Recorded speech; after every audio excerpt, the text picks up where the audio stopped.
Now we'll talk about another skeletal system abnormality, and this is what is known as Marden Walker Syndrome. Can you see issues on the hand, issues on the face, issues on your limbs? That's your lower limb. A lot of issues. So the Marden Walker Syndrome, just so you know, it's a rare autosomal recessive congenital disorder, and is characterized by multiple joint contractures. That's what they call the arthrogryposis, and distinctive facial features. So the way your face is abnormal too, you know. So developmental anomalies to different things, right? So inheritance. Well, fewer than 50 cases have been reported worldwide, so it's very rare, you know.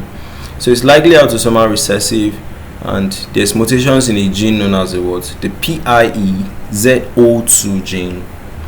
So this mutation now affects connective tissue development and also the neuromuscular development. That's how your nerves and your muscles communicate. So pathogenesis, there's abnormal connective tissue and neuromuscular development. So there's reduced fetal movement. So when the child was actually inside the mother, the way they were moving was reduced. That's what now led to what? Abnormal development. Very well. That's what actually like increased it, you understand? So what are the clinical features? On the musculoskeletal system, there's multiple congenital joint contractures, that's arthrogryposis. There's what? Arachnodactyly, there's camptodactyly, there's kyphoscoliosis.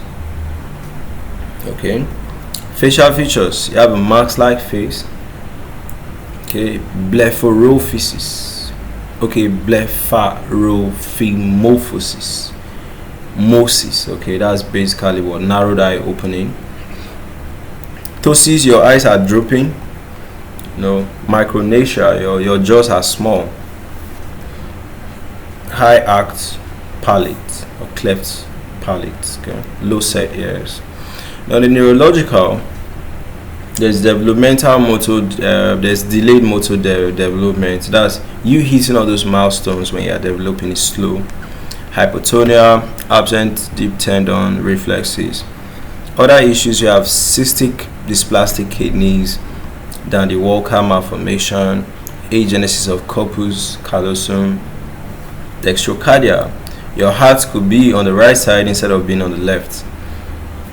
Your diagnosis from clinical examination, you can now image, then also do genetic testing to see that there's actually a mutation to this gene. So differential diagnosis, it could be Freeman-Sheldon syndrome, it could be multiple pterygium syndrome, it could be what? Arthrogryposis syndromes. So there's no cure, but just manage the symptoms, physiotherapy, speech therapies, then renal issues, cardiac issues. Just try to manage them, each one like that.